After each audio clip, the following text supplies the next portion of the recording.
Ada pada zaman Nabi seorang perempuan ngadu, ya Rasulullah, ya suami itu adalah kerja tuh nggak bisaan, bangkrutan kalau dagang. Pokoknya kan ada model begitu kan, ada jago dia, ada orang jago tapi jago bangkrut.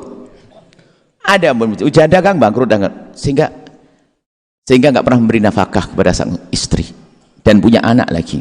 Ngadu ke Rasulullah. Rasulullah pertama bahasa dengan bahasa hukum, bahasa hakim, bahasa orang yang di tengah-tengah yang ngadili. Ibu, kalau ini bahasanya sekarang kita bahasakan dengan bahasa sekarang, kalau memang seorang suami itu sudah tidak bisa memberi nafkah, maka bagi seorang istri sah menuntut cerai. Karena makanan itu kan penting, gak ada makanan dalam rumah tangga lalu suami ngomong gini, sayang untuk tahun ini makannya seminggu sekali ya, gak ada. Makan ya tetap. Lah karena sang suami tidak bisa memberi nafkah, maka sang istri berhak menuntut untuk cerai. Tapi kan menuntut bukan enak. Judulnya kan jangan menuntut, lakukan kewajiban, kan begitu kan? Rupanya dia wanita ini memang wanita cerdas juga. Masa gara-gara begini ya cerai? Kan saya punya cinta. Dia diam, ya Rasulullah, apakah ada pilihan lain? Cari pilihan yang lebih enak. Ada. Pilihan yang kedua adalah seperti yang sudah kamu lakukan saat ini. Kamu yang mencukupi. Dan memang orang itu juga punya, perempuan itu punya, cuman dia itu hanya bertanya, kok saya tok yang nombokin, suami saya nggak punya. Kalau pilihan yang kedua adalah kamu yang mencukupi suamimu dan anak-anakmu, maka di saat seperti itu kamu mendapatkan pahala double. Pahala sedekah, nyenengin suami, silaturahmi keluarga, pokoknya pahala double. Karena dia wanita cerdas berkata, ya Rasulullah, sudah, saya tidak mau cerai. Biar begini, saya ngerti pahalanya gede. Makanya dia menjadi wanita yang mencukupi rumah tangganya. Yang penting jangan ribut. Jadi mungkin saja wahai para istri, suamimu betul-betul mendapatkan rezeki yang cukup, alhamdulillah. Mungkin suamimu ada yang kurang, Anda berperan dengan cara terhormat. Yang penting mohon maaf, ini ada pembahasan lain lagi. Apakah boleh wanita menjadi wanita karir? Apakah boleh? Kan begitu. Ya tentu boleh di contohnya. Cuman ada beberapa rambu-rambu dong yang dipatuhi. Pertama izin suami dong. Yang kedua adalah terhormat. Izinnya izin yang benar, maksudnya izin, mohon maaf abang, menurut abang bagaimana kalau saya bekerja?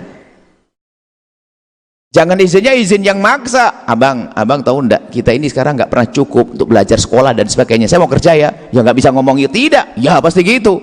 Izinnya aja kurang ajar. Izinnya yang benar. Izin yang ketiga adalah tempat bekerjanya terhormat. Tempat bekerjanya terhormat.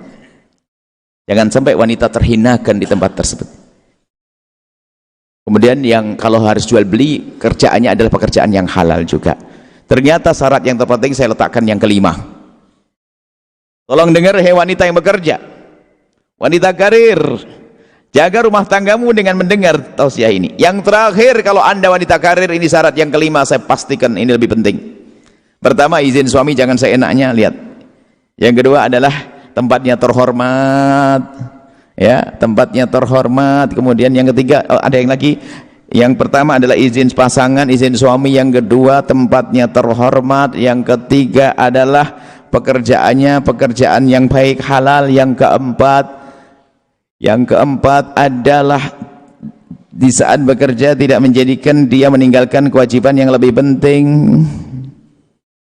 Yang kelima adalah pastikan Anda tidak sombong. Ini syarat terpenting. Sebab wanita itu aslinya itu kan jadi makmum yang solehah, yang baik, enak. Dan wanita itu lembut, penuh kasih. Kalau barang lembut itu sensitif, sehingga kalau menahan beban sedikit pun terasa. Sehingga yang ada adalah banyak wanita di saat dia sudah mulai punya karir, punya rizki lebih, dia adalah sudah berubah. Lupa kalau dia makmum, sudah mulai mengangkat suara kepada suami, termasuk dikit-dikit minta cerai. Karena dia merasa mampu. Ini terjadi. Sehingga banyak perempuan-perempuan yang gampang minta cerai itu justru lihat aja. Di survei Anda buktikan, perempuan yang gampang minta cerai adalah perempuan yang sudah mulai sukses urusan rezekinya. Karena sedikit punya masalah saja langsung cerai saja. Padahal kalau dia nginep semalam saja juga pengen ngomong lagi sama pasangannya, kan begitu. Cuman gara-gara dia punya uang dan sebagainya, sombong. Nah ini bahaya sekali. Makanya syarat yang kelima, adalah kalau ada wanita karir, pastikan Anda semakin tawadhu. Karena suami Anda itu di saat Anda yang memberi rezeki juga sedih dia. Maka Anda sebagai abang nggak usah khawatir, abang nggak usah khawatir. Saya dapat rezeki, ini untuk abang. Doain saya bang ya. Minta maaf. Istrinya malah seolah-olah minta maaf karena memang tawadhu. Tapi suami harus tahu diri dong. Istrinya kerja malah dia semakin ongkang-ongkang. Enggak, laki-laki nggak terhormat ya. Baik, kita kembali. Lakukan kewajibanmu, jangan banyak menuntut. Kewajibanmu termasuk diantaranya, mohon maaf, saya perlu keindahan itu. Kewajibanmu adalah menyenangkan pasanganmu dong. Istri juga sama. Jadi berpikirlah bagaimana kita menyenangkan pasangan. Itu kan prinsipnya Sayyidah Khadijah Al-Kubra. Lihat orang-orang hebat dulu punya prinsip rumah tangga yang indah. Siti Khadijah itu pernah ditanya begini oleh, waktu setelah menikah, Nabi belum jadi Nabi, masih umur berapa waktu itu? 30-an begitulah atau. Ditanya, wahai Khadijah, alangkah senangnya engkau menikah dengan Muhammad. Nabi belum jadi Nabi. Tapi belum jadi Nabi, Nabi orang yang sangat istimewa, akhlaknya sudah akhlak Nabi. Apa jawab Sayyidah Khadijah? Beliau menjawab, tolong jawabannya ini dengar. Kalau bisa wanita semuanya bisa menjawab kayak ini, hebat laki-laki. Beliau menjawab apa? Demi Allah, semenjak aku menikah dengan Muhammad, aku tidak pernah berpikir bagaimana aku senang-senang dengan Muhammad, tapi yang aku pikirkan adalah bagaimana Muhammad senang dengan aku. Oh, rumusnya masih sederhana tapi mantap. Kita itu bagaimana hidup kita mikir nyenengin pasangan. Sifatnya luas. Sifatnya luas. Menyenangkan pasangan sifatnya luas sekali. Ini termasuk, mohon maaf, di satu hubungan yang sangat pribadi. Bagaimana baginda Nabi? Baginda Nabi itu orang yang ganteng, wangi dan sebagainya. Nabi itu pengen menyenangkan pasangan, sehingga kalau Nabi masuk ke kamar, sebelum masuk ke kamar, Siti Aisyah ditanya, hai Aisyah, Nabi Muhammad kalau masuk kamarmu ngapain? Beliau mengatakan, Nabi sebelum masuk kamar tuh tangannya dicelupkan di baskom, dalam satu riwayat. Yang jelas pakai siwak. Ada apa dengan siwak? Memastikan kalau mulutnya sudah bersih. Padahal mulut Nabi mah bersih, sangat bersih. Cuma Nabi memastikan sebelum masuk kamar ketemu Siti Aisyah dibersihkan mulutnya. Kenapa? Mohon maaf, kalau sudah masuk kamar suami istri, layaknya suami istri. Maksudnya dia menjaga, bahasanya menghargai pasangan dengan berdandan. Makanya saya juga nggak begitu tertarik amat sama laki-laki yang cuek bebek. Masa ngomong sama istrinya itu setengah jam, istrinya itu nutup hidung dengan kerudungnya, itu nggak sadar itu laki-laki.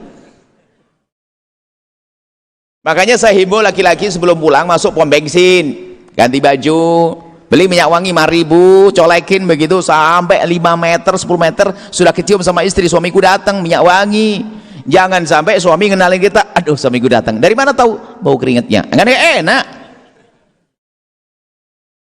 Maksudnya Anda juga harus bersih dandan.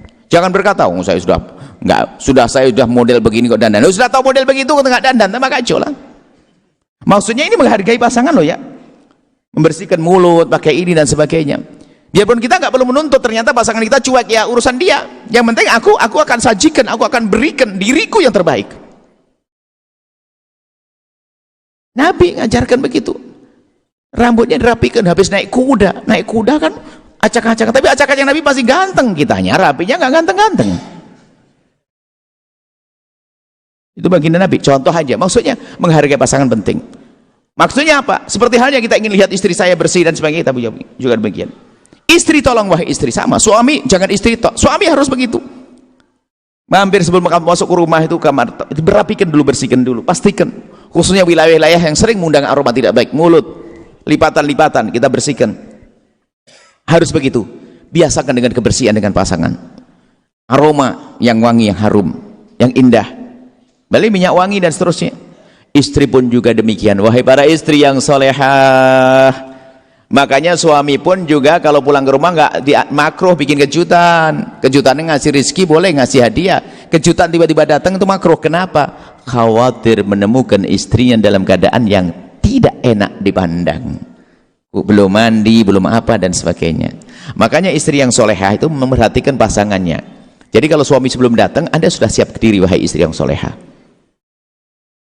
Jadi ambil apa yang paling menarik buat suami, mulai dari khususnya aroma dihadirkan yang harum, kamar disemprot dan sebagainya, atau pokoknya kalaupun rumahnya jelek sekalipun ya dirapikan tambahan, paling tidak badan kita tuh bersih. Cuman wanita saat ini kan aneh, bajunya mau bagus-bagus, kondangan, hadir pengantin bagus-bagus, giliran sama suaminya itu daster robek tahun 80, bau bawang lagi. Kasihan tuh suami yang cari duit hanya dikasih model-model begitu. Perlu keindahan itu, subhanallah. Ada makna di balik perjuangan pasangan itu, makna. Lakukan kewajibanmu, jangan banyak